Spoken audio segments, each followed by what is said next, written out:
तो इसी वजह से हम जो है वो तभी करेंगे, मंडे को करेंगे अच्छे से।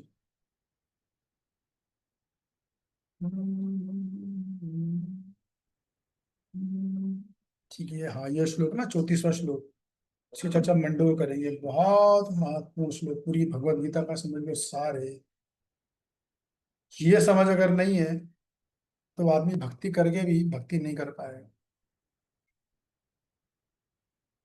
तो इसकी चर्चा हम मंडे को ही करेंगे। फिलहाल तो हम आज का श्लोक ले लेते हैं। जैसे आपको पता है, पिछली क्लास में हमने चर्चा किया था इस प्रकार भगवान ने तरह तरह के यज्ञ बताए, है ना। द्रव्यमय यज्ञ बताया, तपोमय यज्ञ बताया, ज्ञानमय यज्ञ बताया, स्वाध्याय यज्ञ बताया, अनेक तरह के यज्ञ बताए गए।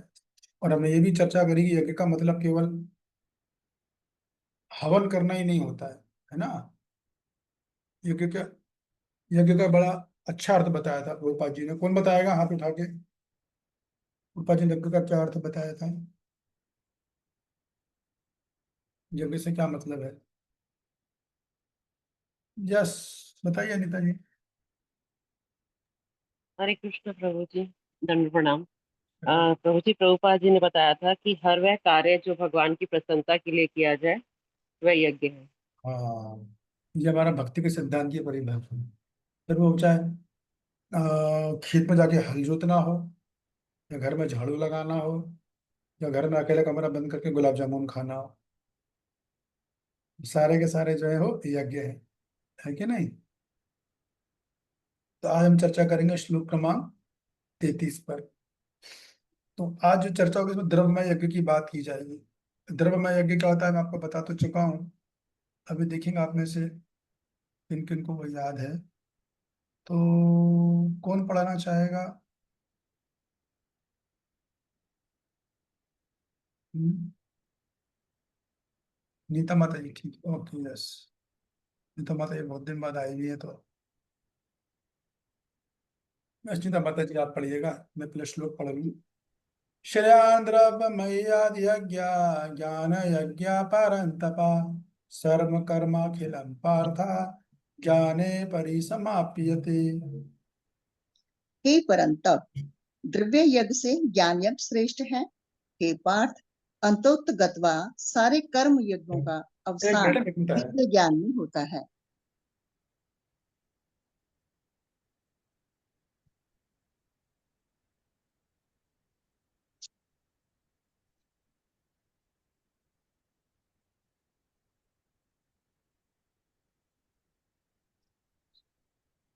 हाँ जी पढ़िए, सॉरी थोड़ा सा इंटरप्शन हुआ, कुछ शोर आ रहा था तो मैंने कहा बंद कर जी, दो। नटवर जी, नटवर जी कौन है भाई? आज तो कुछ नए नए नाम दिखाई दे रहे हैं। पढ़िए। हे परंतप, द्रव्य यज्ञ से ज्ञान यज्ञ श्रेष्ठ है। हे पार्थ, अंतोत गत्वा सारे कर्म यज्ञों का अवसान दिव्य ज्ञान में होता है। हम्म, तात्पर्य शिला एक मिनट प्रभुपाद जी एक के मिनट द्वारा। एक मिनट एक मिनट एक मिनट। तो यहाँ पर भगवान क्या बोल रहे हैं? जो श्री इस तरह से भगवान ने कई तरह के यज्ञ बताए। शुरुआत करी द्रव्य यज्ञ से और अंत किया ज्ञान यज्ञ से, है ना। बीच में कई तरह के तपों में यज्ञ, अनेक यज्ञ बताए। फिर भगवान ने बोल रहे हैं कि अर्जुन तुम ये बात समझ लो, जो द्रव्य यज्ञ है ना वो ज्ञान यज्ञ से श्रेष्ठ है। और फिर द्रव्य उन्होंने बोला कि अंततः कोई कोई सा भी यज्ञ करे, जो भी यज्ञ हैं, कर्म यज्ञ हैं, अल्टीमेटली उनका अवसान यानी उनकी पराकाष्ठा या उनका श्रेष्ठ निर्णय तो दिव्य ज्ञान में ही होता है। तो ये दो बातें बताई जा रही। तो पहली चीज क्या, द्रव्य ज्ञान यज्ञ से श्रेष्ठ है। तो पहले हमें ये समझना होगा द्रव्य यज्ञ किसको बोलते हैं और ज्ञान यज्ञ किसको बोलते हैं। तो कौन बताएगा द्रव्य यज्ञ का क्या मतलब है? चर्चा हमारी हो चुकी है। द्रव्य यज्ञ का क्या मतलब है? यस राकेश को बताइए। हरे कृष्ण प्रभु जी, चरण हम्म, प्रणाम। हमें प्रभु जी, प्रणाम। द्रव्य यज्ञ से तात्पर्य है जैसे अनाथालय खुलवाना, दान पुण्य के कार्य करना, कोई धर्मार्थ काम करना, या किसी की मदद कर देना, जो संपत्ति या धन से रिलेटेड होता है प्रभु जी। हम्म, ये द्रव्यमय यज्ञ होता है। और और भी तरह के लोग यज्ञ करते हैं ना, पुत्र की प्राप्ति के लिए, सुंदर पत्नी की प्राप्ति के लिए या अपने स्वास्थ्य के लिए, वो कौन सी यज्ञ है फिर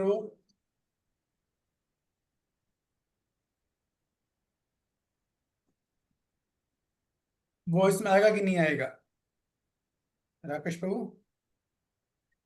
जी प्रभु जी। जो दूसरे यज्ञ होते हैं वो इसमें आएंगे कि नहीं आएंगे? ये प्रभु जी, ये नहीं आना चाहिए इसमें, क्योंकि ये तो सिर्फ अपनी इंद्रिय तृप्ति के लिए है प्रभु जी। हाँ, तो वो जो यज्ञ जिनका आप बता रहे हो वो भी इंद्रिय तृप्ति के लिए ही है।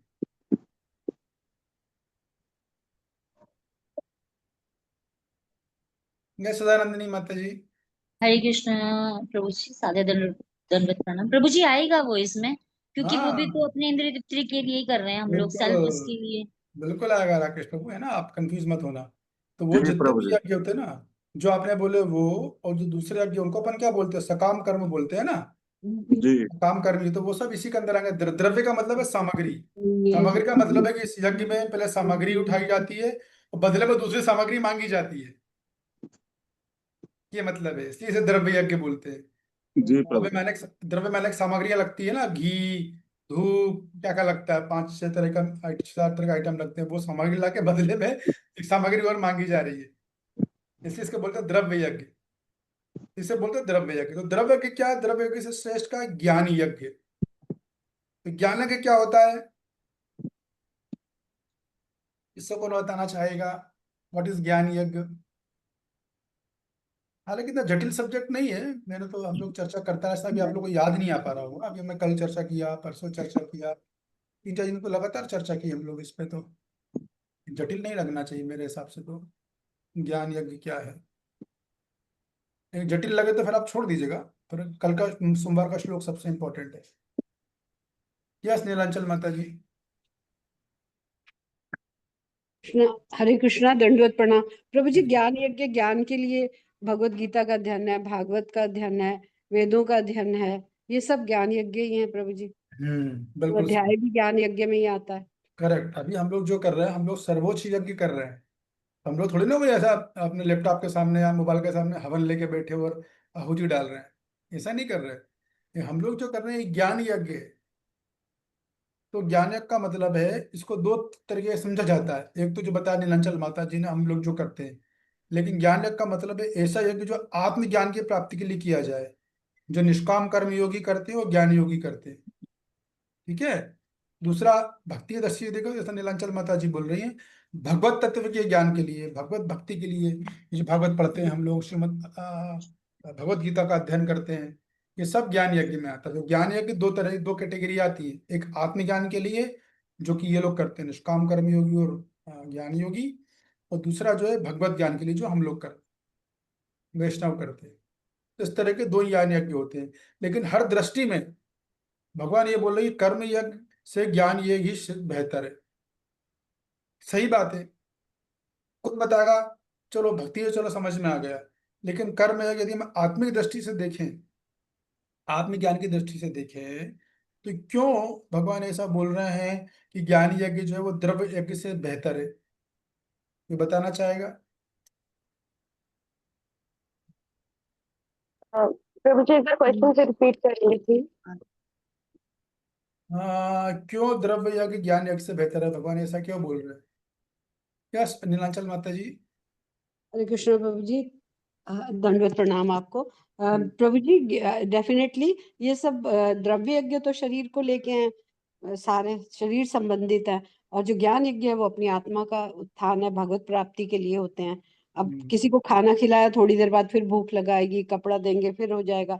लेकिन अगर एक बार ज्ञान में उसको, जैसे आप सब कर रहे, आप कर रहे हैं, हम सबको स्पिरिचुअल अपलिफ्टमेंट, तो वो डेफिनेटली प्रभु जी ज्ञान यज्ञ ही श्रेष्ठ हाँ, है। ये एक तरह के और भी क्लोज आंसर चाहिए। ये सदानंदिनी माता जी।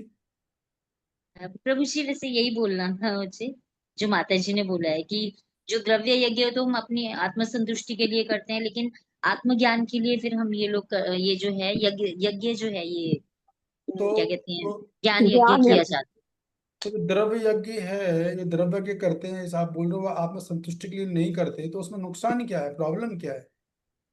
किसमें प्रभु जी प्रभु मैं जी? कोशिश करूं। एक मिनट राकेश प्रभु।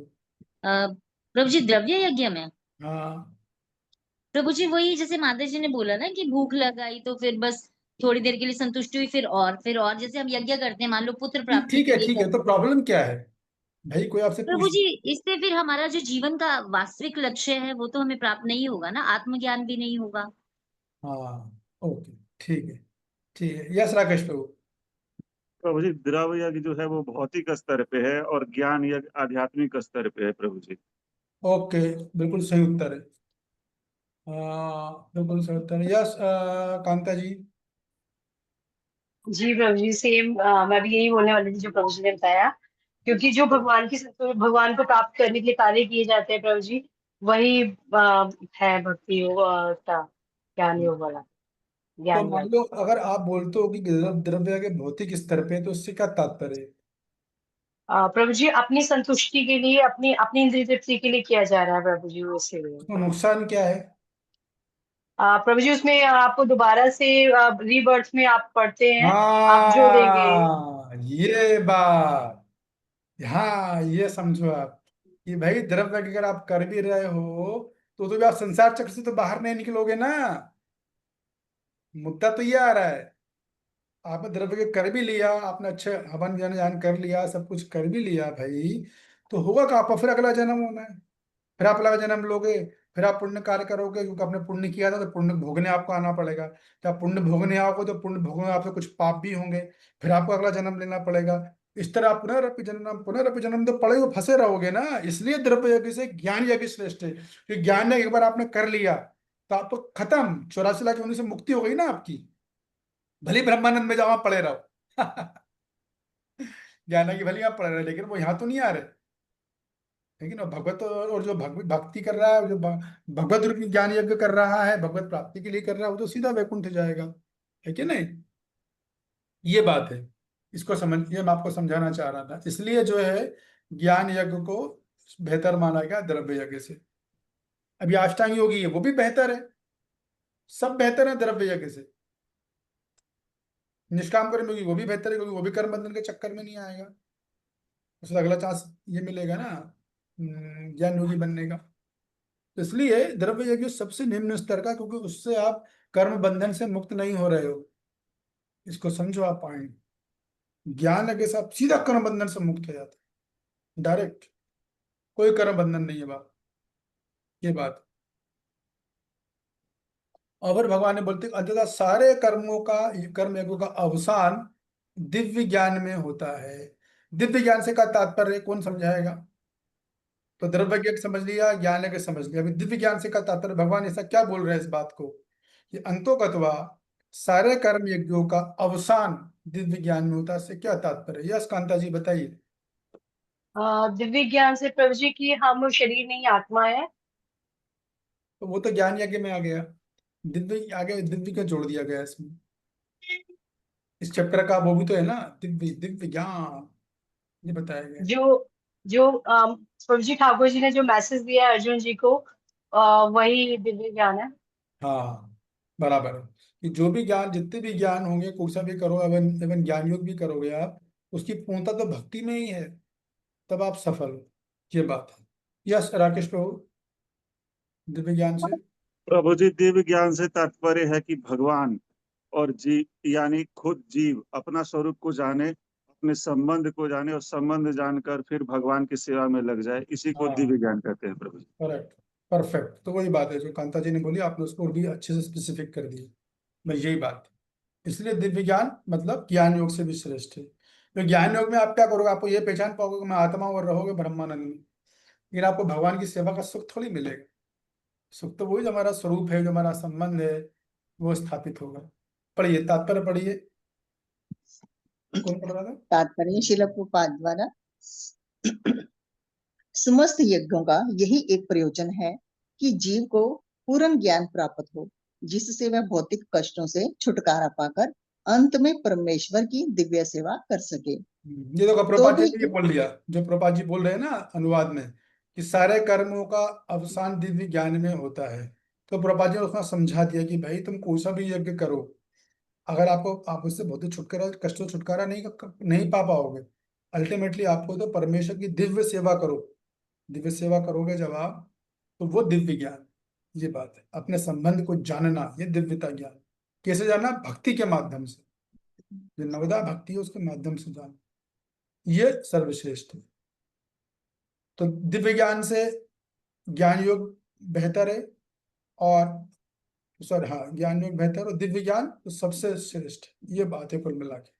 आगे पढ़िए। तो भी इन सारे यज्ञों की विविध क्रियाओं में रहस्य भरा है और मनुष्य को यह रहस्य जान लेना चाहिए। कभी कभी कर्ता की श्रद्धा के अनुसार यज्ञ विभिन्न रूप धारण कर लेते हैं। जब यज्ञकर्ता की श्रद्धा दिव्य ज्ञान के स्तर तक पहुंच जाती है तो उसे ज्ञान रहित द्रव्य यज्ञ करने वाले से श्रेष्ठ माना जाता रुक है। जाइए, ठीक है। अभी आप रूपा जी बोल रहे हैं कि जब यज्ञकर्ता की श्रद्धा दिव्य ज्ञान के स्तर तक पहुंच जाती है, नहीं सॉरी, ऊपर वाली लाइन, कभी कभी कर्ता की श्रद्धा के अनुसार यज्ञ विभिन्न रूप धारण कर लेते हैं। क्या मतलब है इसका? बता चुका हूं मैं। कभी कभी कर्ता की श्रद्धा के अनुसार यज्ञ विभिन्न रूप धारण कर लेते हैं, ये सब मैं आपको बता चुका हूं, अच्छे से बताया है मैंने। कितना आप लोग रिकॉर्डिंग सुन नहीं रहे, बस मांग लेते हो। इसका क्या मतलब है? बल्कि ये मैं बताना चाहूंगा जो मैंने बोला वो बिल्कुल सही है, प्रूफ हो गया, एकदम प्रमाण मिल गया है। Yes doctor Neeta. हरे कृष्ण प्रभु जी, धन्यवाद प्रणाम। धन्यवाद प्रभु जी, प्रणाम। इसमें मतलब मैं जहाँ तक समझ पा रही हूँ, इसमें ये कहने का मतलब है कि कर्ता की श्रद्धा यानी हमारी जो इच्छा होती है उसके हिसाब से हम अलग अलग चीजों की प्राप्ति के लिए जो यज्ञ करते हैं वो उसके बारे में बताया जा रहा है। हाँ, और सोचिए, आपने उत्तर सही दिया, लेकिन आपको उत्तर थोड़ा और, क्या बोलते हैं उसको, और वो होना चाहिए, सटीक सटीक उत्तर होना चाहिए, टू द पॉइंट हट जाना चाहिए। कभी कभी कर्ता की श्रद्धा के अनुसार यज्ञ विभिन्न रूप धारण कर लेते हैं, ऐसा प्रभुपाद जी क्यों बोल रहे हैं? यस अनीता जी। हरे कृष्ण प्रभु, दंडवत प्रणाम। प्रभु जी, मे भी इसका आंसर ये हो सकता है कि यज्ञ करने वाले की चेतना वो किस हाँ, प्रकार की है उसी पर निर्भर करता है यज्ञ का जो आगे परिणाम है या फल। वही वही वही जिसे मैंने बताया ना, हमने जब चर्चा करी थी, किम कर्मा किम अकर्मेति कभ्यो पत्र मोहिता, बड़े बड़े लोग मोहित हो जाते हैं कर्म को समझने में।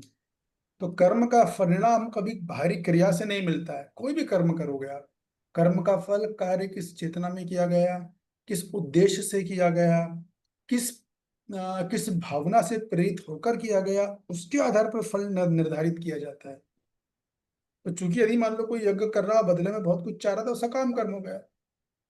कोई यज्ञ कर रहा है, वो इसलिए यज्ञ कर रहा है कि मेरे को आत्मज्ञान है, आत्मज्ञान होना चाहिए, मतलब मैं साक्षात्कार हूं कि मैं शरीर नहीं, मैं आत्मा हूं, तो उसको आत्मिक ज्ञान का फल मिलेगा, ज्ञान योगी बनेगा। तो कोई यज्ञ केवल भगवान की प्रसन्नता के लिए कर रहा है, उसे कुछ बदले में चाहिए ही नहीं, नो एक्सपेक्टेशन, कुछ नहीं मांगता वो, आत्म साक्षात्कार भी नहीं मांग रहा है, केवल प्रभु को प्रसन्न करना है, वो दिव्य यज्ञ है। तो प्रभुपाद जी इसी बात को बोल रहा है कि देखिए भाई, यज्ञ का फल करने वाले का जो मनोभाव है उस पर निर्भर करता है। जैसे एग्जाम्पल मैं देता हूँ आपको, कुंभ में बहुत लोग नहाने गए, तो आपको क्या लग रहा है सबके पाप धुल गए क्या? ऐसा बिल्कुल नहीं है। आप उठाना श्रीमद् भागवतम 10वां स्कंद, जहाँ पे नलकुबर और मणिगिरी में श्लोक 10वें श्लोक से पहले में आती है ये बात। वो लोग भी गंगा जी में स्नान कर रहे थे दोनों, और वो भी नहीं कर रहे, साथ में अपने गर्लफ्रेंड्स को भी लेकर आए थे, और सब नेकेड होकर स्नान कर रहे थे, लड़की भी लड़के भी।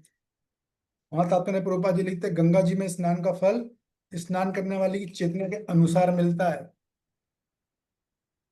ऐसा नहीं कि सबके पाप धुल जाएंगे या सब चले जाएंगे, नहीं, ऐसा नहीं है। यही तो कर्म की दिव्यता है कि कर्म का फल करने वाले की जो आंतरिक चेतना है वो किस भाव से कर रहा है। कभी कभी तो लोग गंगा जी में जाकर उल्टा पाप कर लेते हैं, ऐसा भी हो जाता है। गए थे स्नान करने, उसमें पूर्ण धोएंगे और फल मिलता है पाप का उनको, क्योंकि या तो उनको अनजाने में मिल गया, या तो उन्हें ज्ञान नहीं था, अज्ञानी थे वो, या फिर उन्होंने अपना भाव गलत रखा। ये बात है। तो किसी भी यज्ञ का फल या किसी भी कार्य का फल करने वाले की चेतना के अनुसार मिलता है। इसलिए ये बोलता हूँ, डोंट जज अदर्स, जजिंग बिजनेस बंद कर दो। उसको जज करने के लिए बहुत मैच्योरिटी चाहिए, उसके बाद भगवान की बहुत कृपा चाहिए, गीता का डीप ज्ञान चाहिए, एकदम गहरा प्रगाढ़ ज्ञान चाहिए। जजिंग बिजनेस बिल्कुल मत करो, खुद को भी जज नहीं करो, ना अपने को ना दूसरों को करो। ठीक है, और क्या था आगे? जब ये करते हैं, हाँ आगे पढ़िए। हरे कृष्णा। क्योंकि ज्ञान के बिना यज्ञ भौतिक स्तर पर रह जाते हैं और इनसे कोई आध्यात्मिक लाभ नहीं हो पाता है। हाँ ठीक है, बोल रहे हैं प्रभुपाद जी, ज्ञान के बिना भक्त भौतिक स्तर पर जाते हैं, कोई आध्यात्मिक लाभ नहीं मिलता। इससे क्या मतलब है? इसका मतलब इन लोगों से है, ये लोग यज्ञ तो किए लेकिन इनको ज्ञान नहीं था ना। गंगा जी में गए और गंगा जी के बारे में कुछ ज्ञान नहीं है आपको। गंगा जी कौन है, हमें किस भावना में स्नान करना चाहिए, किस विधि से करना चाहिए। यमुना जी में जा रहे हैं हम लोग, स्नान करने जा रहे हैं, किस विधि क्या है। इवन यहाँ तक कि हम लोग हर कार्य का फल जब भी जो हम लोग करते हैं, जब यज्ञ करते हैं ना, उसका भी फल हमारे उद्देश्य के आधार पर मिलता है। जप का फल भी, हर कार्य का फल, हमारा उद्देश्य, हमारी प्रेरणा, हमारी नियत, हमारे अंदर का मनोभाव, या बोलो चेतना। चेतना बोलोगे तो सब कुछ चीजें उसमें इंक्लूड हो जाती है ना। तो हमारी जो चेतना, उसके आधार पर फल मिलता है हर चीज का। चाहे वो संकीर्तन यज्ञ हो, चाहे गंगा जी का यज्ञ हो, चाहे कार्तिक माह का यज्ञ हो, कुछ भी करो आप, XYZ, एक ही फल मिलता है। एकमात्र ब्रज ही ऐसी जमीन है, 84 कोस ब्रज, वहां पे किसी भी भाव से करो वहां पे तो भक्ति का ही फल मिलेगा। ये है ब्रज की महिमा। गोवर्धन की परिक्रमा में कुछ भी भाव से करो, वहां पर फल आप, वो उसका फल शाश्वत है, इटरनल है, जन्म जन्मांतर तक मिलेगा। ऐसा है। बाकी 84 कोस ब्रज को छोड़कर दुनिया के किसी भी कोने में हम लोग कर्म करें, तो हमको अपनी चेतना को बड़ा सावधान रह के करना होगा, क्योंकि फल हमारी चेतना के अनुसार मिलेगा। इसी बात को प्रपात जी ने बोला, अगर आपके पास चेतना नहीं है, दिव्य ज्ञान नहीं, दिव्य ज्ञान मतलब साधु गुरु शास्त्र से प्रमाणित होना चाहिए, पहली कंडीशन। वो कंडीशन अप्रूव कर ली, अब हमें गुरु को या भगवान कृष्ण की प्रसन्नता के लिए करना, ये है दिव्य ज्ञान। तो अगर ये नहीं तो आपका कर्म फिर भौतिक है, ये बात है। ठीक है ना, आगे पढ़िए। यथार्थ ज्ञान का अंत कृष्ण भावनामृत में होता है, जो दिव्य ज्ञान की सर्वोच्च अवस्था है। ज्ञान की उन्नति के बिना यज्ञ मात्र भौतिक कर्म बना रहता है, किंतु जब उसे दिव्य ज्ञान के स्तर तक पहुंचा दिया जाता है, तो ऐसे सारे कर्म आध्यात्मिक स्तर प्राप्त कर लेते हैं। चेतना भेद के अनुसार ऐसे यज्ञ कर्म कभी कभी कर्म कांड कहलाते हैं और कभी ज्ञान कांड। यज्ञ वही श्रेष्ठ है जिसका अंत ज्ञान में हो। हरे आखिरी कृष्ण। प्रभुपाद जी बोल रहे हैं, चेतना भेद के अनुसार ऐसे यज्ञ कर्म कभी कभी कर्म कांड कहलाते हैं और कभी ज्ञान कांड। इसका क्या मतलब है? फिर प्रभुपाद जी भी बोल रहे हैं, यज्ञ वही श्रेष्ठ है जिसका अंत ज्ञान में हो। कौन समझाना चाहेगा प्रभुपाद जी के सेंटेंस को? चीजें वही है जो मैंने आपको बताई है, नया कुछ नहीं है। बस मैं आपको बताना ये चाह रहा हूँ कि किस प्रकार हमें प्रभुपाद जी की जो शैली है, जो उनकी शब्दावली है, किस तरह से हमें तात्पर्य लिखते हैं, वो समझ में आना चाहिए। तब आप गहराई से इस ज्ञान को समझ पाओगे, नहीं तो तकलीफ होगी। तो चेतना भेद के अनुसार ऐसे यज्ञ कर्म कभी कभी कारण कांड कहलाते हैं। तो क्या बोल रहे हैं प्रभुपाद जी, क्या बात है स्नीता जी? हरे कृष्ण प्रभु जी। जहां तक मैं समझ पाई हूँ कि यही कि अगर हम चेतना के साथ यदि कोई हम यज्ञ करते हैं, यदि हम फल की इच्छा से या कोई पुत्र प्राप्ति के लिए या किसी चीज के लिए करते हैं, तो वो हमारे कर्म कांड हाँ कहलाएगा। बिल्कुल सही। मैंने बताया था ना, सकाम कर्म बोलो, कर्म कांड बोलो, सब एक ही बात है। और कभी कभी ज्ञान कांड, इससे क्या तात्पर्य? और ज्ञान कांड जो हम भगवान की प्रसन्नता के लिए कोई यज्ञ करेंगे, उनके लिए तृप्ति के लिए, अपनी इंद्रिय तृप्ति करने के लिए ना करके भगवान की प्रसन्नता के लिए करेंगे, तो वो ज्ञान यज्ञ कहलाएगा। नहीं नहीं, यहाँ थोड़ा सा नहीं। सुधार की जरूरत होगी। ज्ञान कांड से क्या मतलब है? यस राकेश प्रभु। ओके। जी प्रभु जी। आपने हाथ उठाया ना? क्या पूछ रहे थे प्रभु? ज्ञान कांड। हम्म। प्रभु जी यहाँ पे जो ज्ञान कांड का ये संबंध है, मुझे जहां तक लगता है प्रभु जी, ये निर्विशेषवादियों के लिए है। हाँ बराबर है, लेकिन समझ गया मैं। लेकिन प्रभुपाद जी ये बोले ना चेतना भेद के अनुसार ऐसे यज्ञ कर्म, ये क्या बोले, इससे क्या प्रभुपाद जी क्या कहना चाह रहे हैं? पूरी लाइन को अगर आप पढ़ो। जैसे ज्ञान में कई लोगों का जैसे ये है ज्ञान कर्मी योगी या निष्काम कर्मी योगी, किस कॉन्शसनेस के साथ वो काम कर रहे हैं, यानी कि उनको ब्रह्म ज्योति में लीन होना है या भगवान की सेवा करनी है। ये ज्ञान के विभिन्न रूप हैं प्रभु जी, और इस कॉन्शसनेस के डिफरेंस को ही यहाँ बताया गया है। हाँ सही बात, बस यही बात है। ये प्रभुपाद जी ये बोल रहे हैं, देखो भाई अगर आप भौतिक चेतना में करोगे मतलब कुछ फल की प्राप्ति के लिए तो वो कर्मकांड है, और जो लोग निष्काम कर्म योग करना चाहते हैं, आप ब्रह्म ज्योति में मिलना चाहेंगे तो वो ज्ञान कांड हो जाएगा। फिर प्रभुपाद जी बोल रहे हैं, यज्ञ वही श्रेष्ठ है जिसका अंत ज्ञान में हो। इसका क्या मतलब है?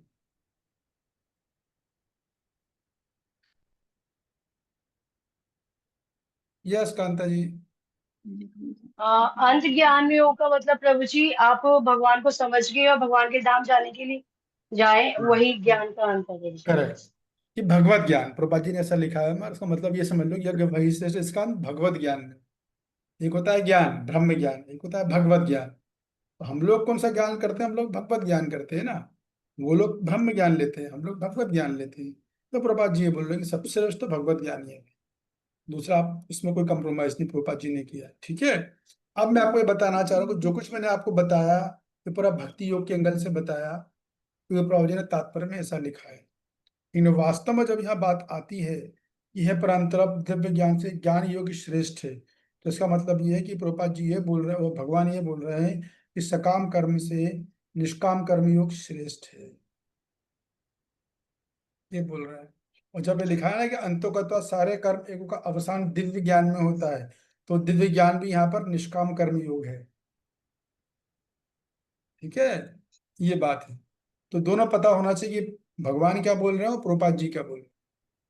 ये प्रभुपाद जी क्या बोल रहे हैं वो तुम लोग बस सुन रहे हो तो हमें क्लियर होगा, ऊपर का भी क्लियर है वो, कि वहां पे जो है श्रेष्ठता जो बताइए भगवान ने निष्काम कर्म योग की बताई है। प्रभुपाद जी ने सब घुमा फिरा के अंत में यही बोला कि भाई भक्ति योग सर्वश्रेष्ठ है, ये बात है, ठीक है।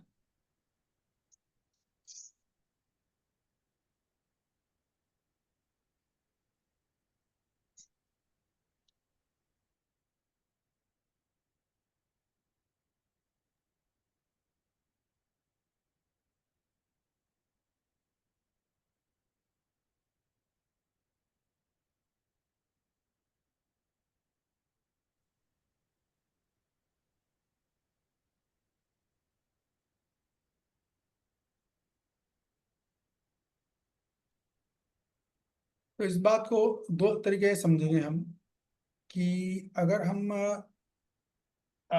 बलदेव विद्याभूषण की टीका देखेंगे, तो देखो बलदेव विद्याभूषण तो क्या करते हैं, वो सीधा जो भगवान ने बोला एक्यूरेट वही बोलते हैं।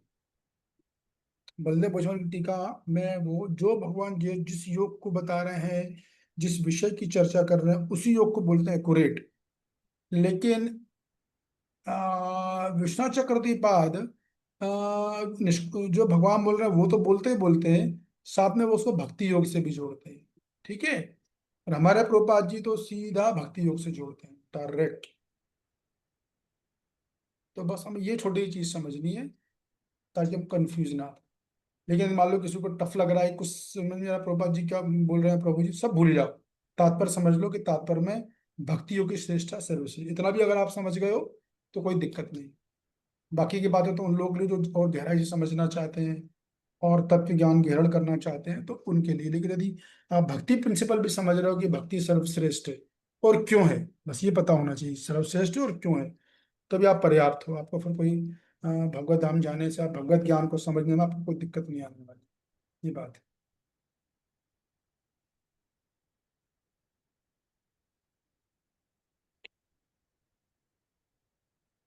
जैसे कि अगर हम मान लो हम निष्काम कर्मियों की बात अगर करें तो हम इसमें उदाहरण लें कि कौन सा व्यक्ति था, प्रभुपाद जी बोल रहे हैं ना भगवान की ज्ञान यज्ञ सर्वश्रेष्ठ है, तो ज्ञान यज्ञ मतलब निष्काम कर्म योग, ठीक है ना, इसको समझ लो आप। तो इस दृष्टि से किसका एग्जाम्पल है आपको याद आ रहा है? मैं हालांकि बता चुका हूँ किन्होंने निष्काम कर्म योग किया था, उनका नाम हो गया, भगवान ने खुद उनका नाम लिया है। जहाँ भगवान बोलते हैं अर्जुन, इनसे पहले भी कुछ लोगों ने ये निष्काम करो, जो मैं बोल रहा हूँ इसे, इसको करके अपने जीवन की जो है सिद्धि हासिल की थी। यस कांता जी। अ, सर परीक्षित महाराज जी। परीक्षित महाराज ने निष्काम कर्म योग थोड़ी किया था, उन्होंने तो भक्ति योग किया ना भागवतम में। यस सुधानंदिनी माता जी। हरे कृष्ण प्रभु जी। अर्जुन। अर्जुन नहीं, अर्जुन कहाँ से। यस राकेश प्रभु। प्रभु जी राजा जनक। राजा जनक। ओके। कौन है गैलेक्सी M01? आज कुछ नए नाम भी दिख रहा है, गैलेक्सी M01। हरे कृष्णा प्रभु जी, सादर प्रणाम। सुनीता। सुनीता जी है, अ, अच्छा। हाँ प्रभु जी, जड़ भरत। जड़ भरत।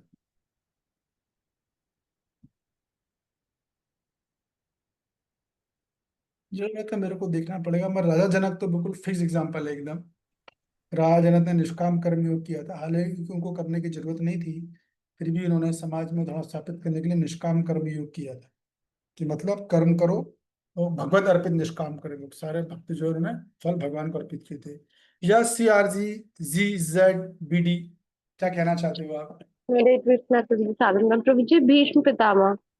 उन्होंने क्या किया था?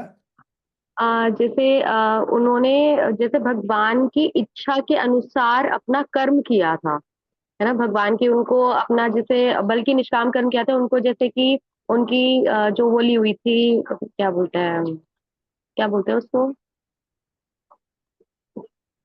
किसको क्या वर्ड भूल रही हूँ। प्रतिज्ञा। जो प्रतिज्ञा ली हुई थी ना कि उनको जो राज सिंहासन होगा तो उस पर उसका ही वो देंगे, तो इस हिसाब से उन्होंने निष्काम कर्म योग किया था। पर भगवान से प्रसन्न थे कि भगवान की वो छुपी हुई थी, पर वही इच्छा थी कि वो उसी तरीके से उन्हीं की साइड से ही लड़े। हम्म। देखिए ये तो भगवान, ये आपकी बात तो सही है, गलत नहीं है वो, लेकिन पितामह भीष्म जो है उनका नाम, वो तो 12 महाजन आता नहीं, इतना ही है, बाकी वो तो जो है भक्ति योग वाले हैं ना, बेसिकली वो तो भक्ति योग वाले हैं। तभी तो अगर वो नहीं करते, निष्काम कर्म योग करते वो, तो भगवान थोड़ी ना सामने आकर उनको दर्शन देते। बराबर है कि नहीं? ये सब जी। हाँ, निष्काम कर्म योगी को भगवान थोड़ी ना साक्षात आके दर्शन दे, क्योंकि उसका इच्छा ही नहीं है, वो तो ये चाहता है कि बस मुझे ये स्वीकार करना है कि मुझे आत्मज्ञान हो जाए, खत्म। तो ये तो सब भगवान साक्षात, भागवतम में नाम है उनका, पितामह भीष्म का, स्टार्टिंग में 9वां चैप्टर उन्हीं का ही, तो फिर वो तो भक्ति होगा एकदम। ठीक है ना? क्या सोमा, सोमा, सोमा जी, सोमा बासक। हाँ हरे कृष्ण, सादर प्रणाम प्रभु जी। दादा विभीषण। प्रणाम। विभीषण विभीषण ने क्या किया था? प्रभु जी, वो तो निष्काम किसी भी माने कि किसी चीज की प्राप्ति के सिर्फ भगवान भक्ति के लिए ही उन्होंने भगवान की सेवा की थी, प्रार्थना की थी। हाँ हाँ, देखो माता जी, क्या है कि आपको समझना पड़ेगा हाँ। निष्काम कर्मियों का साधन क्या था और साध्य क्या था, आप लोग पर कंफ्यूज हो जाओगे। तो विभीषण ने जो साधन किया वो निष्काम कर्म योग का किया था कि भक्ति योग का किया? नहीं, विभीषण का जो साधन था वो भक्ति योग का था, नवदा भक्ति करी थी इन्होंने। विभीषण भी जो है भक्ति भक्त में आएंगे, भक्ति योग में थे वो, देखिए नहीं। तो वो निष्काम करें मतलब, मैंने कई बार बोला, सबसे पहले आप साधन और साध्य देखा करो, इसको आप हटा दोगे तो फिर कंफ्यूज हो जाओगे। निष्काम कर्मयोग अपने आप में एक अलग चीज है, और निष्काम भक्ति वो एक अलग चीज है। कैसे? आप साधन देख लो, तुरंत समझ में आ जाएगा। तो आपकी जो बात है वो विभीषण ने निष्काम कर्मयोग नहीं किया, उन्होंने निष्काम भक्ति करी थी। ठीक है ना? ओके प्रभु निष्काम जी। कर्मयोग और निष्काम भक्ति दोनों में अंतर है, बहुत बड़ा अंतर है, छोटा मोटा अंतर नहीं है। ठीक है ना ये बात? ठीक है, तो धान राजा जनक थे, ठीक है ना, वो थे। अब मान लो प्रहलाद महाराज है, प्रहलाद महाराज ने कौन सा यज्ञ में, आप कंफ्यूज हो जाओगे, कौन सा योग किया था योगा लेटर से? सकाम कर्म योग किया कि निष्काम कर्म योग किया कि अष्टांग योग किया कि ज्ञान योग किया कि भक्ति योग किया, ये पूछ लो प्रहलाद महाराज ने। प्रहलाद महाराज ने कौन सा योग किया? एक मिनट, संपा जी आ रही, बहुत दिनों बाद, क्या बात है, पुराने लोग आ रहे हैं। हम्म। या सदानंद योगिनी माता जी बताइए। हरे कृष्ण प्रभु जी। प्रहलाद महाराज ने तो भक्ति योगी किया था। हाँ, कैसे किया? प्रभु जी वो जैसे हरि नाम से कीर्तन सबको उन्होंने प्रचार भी किया। जब वो वहां, अब एक तो माता के गर्भ में ही उनको हो गया था ज्ञान, फिर जब वो जहाँ पे अपने बच्चों के साथ भी थे तो बार बार उनको हरि नाम से कीर्तन करवा रहे थे, भगवान के नाम का प्रचार कर रहे थे। तो हाँ, गुड, यस। प्रभुपाद जी ने कौन सा योग किया? एक मिनट रुकिए, आप मत बोलिए, मैं सोमा जी से पूछूंगा। सोमा माता जी, प्रभुपाद जी ने जी कौन सा योग किया था? भक्ति योग प्रभु जी। हाँ, प्रभुपाद जी ने भक्ति योग किया, ये बात है। तो ठीक है, आप जब भी इसको ऐसा ध्यान रखा करो, जब हमेशा भी ये बात आएगी तो हमें साधन और साध्य देखना पड़ता है। तो देखिए, हमारे लिए इससे सीखने को क्या मिलता है कि देखो भाई, हम कौन सा भी कार्य करें, है ना, अगर हमारा कार्य, अगर वो भगवत भक्ति से नहीं जुड़ा है, तो फिर वो हमारा कार्य अधूरा है, कंप्लीट नहीं है। लेकिन हम किसी भी कार्य को कर कर उसे हम यज्ञ बना सकते हैं। अगर आप नौकरी कर रहे हो, और आप इस भाव से कर रहे हो कि नौकरी कृष्णा को समर्पित है, तो वो यज्ञ है। अगर आप नौकरी नहीं कर रहे हो, आप कोई दूसरा काम कर रहे हो, मान लो मेरे के लिए आप गृहिणी हो, तो कोई कह सकता है काम नहीं कर रहे, ऐसे कैसे नहीं कर रहे, बहुत सारे घर में, घर चलाना कोई मामूली बात है। तो अगर आप वो कार्य कृष्ण को समर्पित कर रहे हो और वो कार्य शास्त्रों से अनुमोदित है, ये याद रखिए, कार्य पहले कृष्ण शास्त्र से अनुमोदित होना चाहिए। साधु गुरु और शास्त्र जरा श्रीषंडो हो गया, अब आप उसे भगवान को अर्पित कर रहे हो, तो वो यज्ञ चल रहा है, दिव्य ज्ञान यज्ञ है, वो दिव्य यज्ञ है। बोलो दिव्य ज्ञान यज्ञ, जो भी आप बोलना चाहो। तो कोई सा भी कार्य, पढ़ाई हो, नौकरी हो, झाड़ू लगाना हो, पोछा लगाना हो, जो भी कार्य आप करो, अगर वो भगवत कृष्ण को समर्पित कर रहे हो, तो वो दिव्य ज्ञान है, वो दिव्य यज्ञ है, सर्वोच्च है वो ज्ञान योगी से भी सर्वोच्च है। ठीक है, ये बात है। अभी मेरा दूसरा प्रश्न है,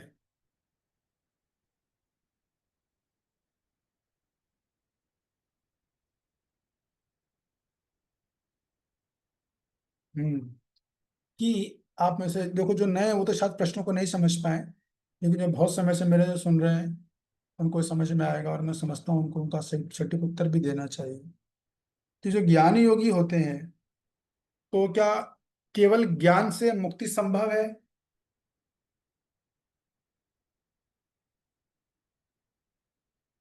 ज्ञान पद जो करते हैं ज्ञान, या कांता जी? नहीं प्रभु जी, उन्हें भक्ति योग भी करना पड़ेगा प्रभु जी वेरी थोड़ा। गुड, आप लोग अच्छे से समझ गए यार। ज्ञान योगी भी जो है ना, वो उससे भी उसकी मुक्ति संभव नहीं है, मतलब वो ब्रह्मानंद में नहीं मिल सकता, तो थोड़ी बहुत भक्ति करनी ही पड़ेगी। तो जितने लोग हैं, जीव गोस्वामी का आप ग्रंथ पढ़ना, एक उसका नाम है भक्ति संदर्भा, पढ़ा है मैंने अच्छे से। एक्चुअली इसको अगर गीता समझना तो वो पढ़ना बहुत जरूरी है। तो उसमें उन्होंने क्लियर लिखा है, एकदम बाकायदा प्रूफ के साथ लिखा है कि ये जितने योग हैं, ये सब भक्ति पर डिपेंडेंट है, इवन कर्मकांड भी। इसलिए अब कर्मकांड वाले लोग करते हैं तो आपने देखा होगा, सबसे पहले वो मंत्र पढ़ते हैं, 3 बार आचमन करेंगे, ओम कृष्णाय नमः, ओम गोविंदाय नमः, ओम माधवाय नमः, फिर ओम अपवित्रः पवित्रो वा सर्वावस्थां गतोऽस्ति वा या स्मृत पुंडरीकाक्षं स भान्तरा शुचि श्री विष्णु श्री विष्णु श्री विष्णु। 3 बार वहां विष्णु का नाम बोला, 3 बार यहाँ बोला है। अब वो कर्मकांड चालू करते हैं, एंड भी इसी पे करते हैं। तो कोई भी योग करोगे, आपको फल तभी मिलेगा जब तक थोड़ी बहुत आप प्रभु का नाम न लो, भगवान की भगत भक्ति ना करो। तो केवल ज्ञान के द्वारा मुक्ति संभव है, तो सही जवाब दिया कांता जी ने, बिल्कुल संभव है, भक्ति तो करनी ही पड़ेगी।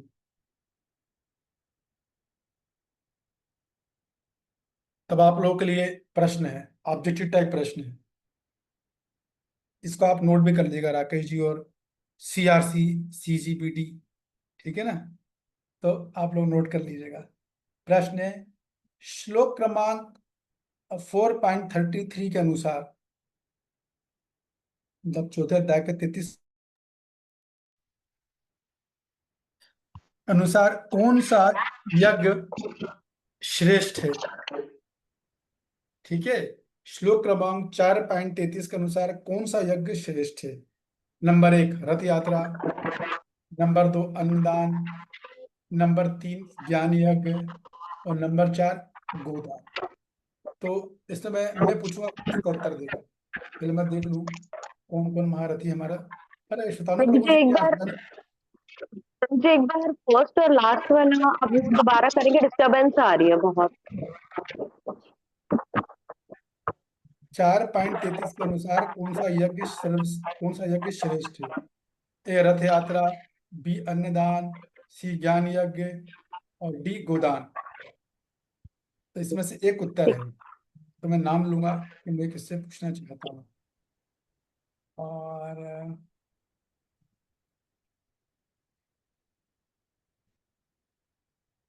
कौन सा यज्ञ सर्वश्रेष्ठ है?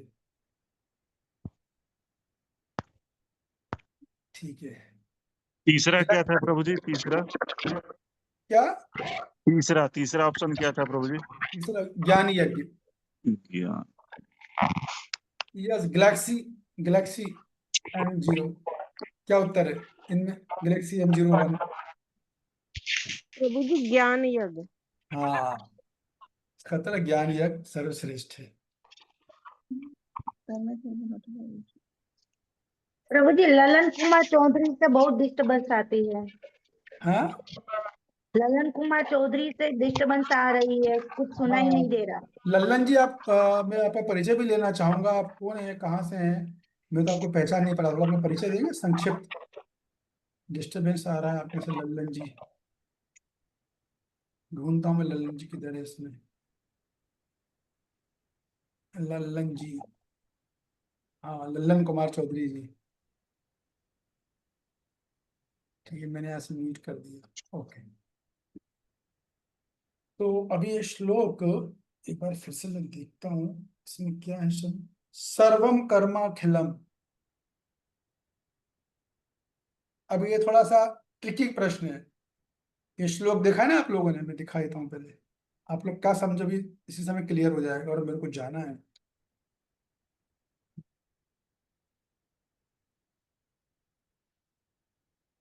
ये देखो, इसमें लिखा सर्वम कर्म खिलम, दिख रहा है आपको? सर्वा कर्म खिलम जी प्रभु जी दिख रहा है। दिख रहा है ना? तो इसका मतलब ये है कि सभी आ, सर्व कर्माखिलम पार्थ, ये लिखा हुआ है। तो हालांकि मैंने बताया नहीं आपको, लेकिन इससे आपकी IQ से पता चलेगा इसका क्या तात्पर्य है। ये प्रश्न है कि सर्वम कर्माखिलम पार्थ का तात्पर्य क्या है। तो इसका उत्तर है 1, कर्म सबसे बड़ा है।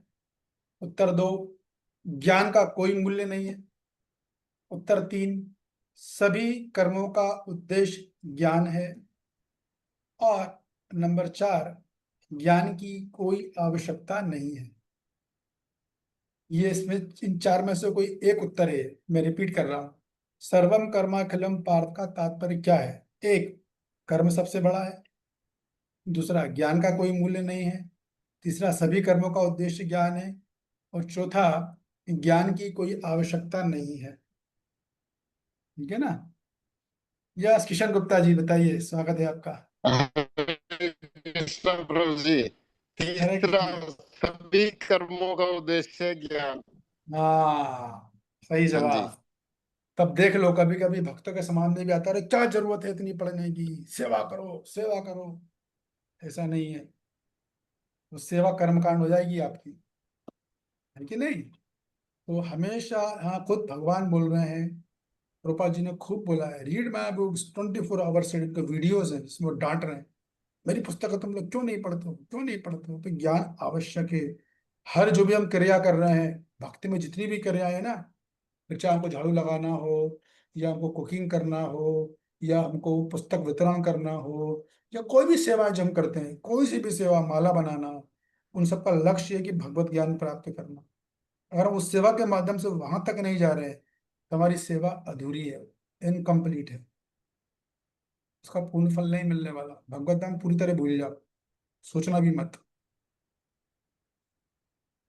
क्योंकि सबसे अधिक इंपॉर्टेंट चीज है यहाँ, अगर हम उसको ज्ञान के साथ कर रहे हैं फिर तो बेस्ट है एकदम। तो ज्ञान हमेशा जरूरी है। ठीक है ना। तो हम लोग जब वैष्णव सिद्धांत अपनाते हैं, इसका मतलब एक स्ट्रीम क्या है कि पढ़ते रहो सेवा मत करो, ऐसे भी लोग हैं, वो भी गलत है।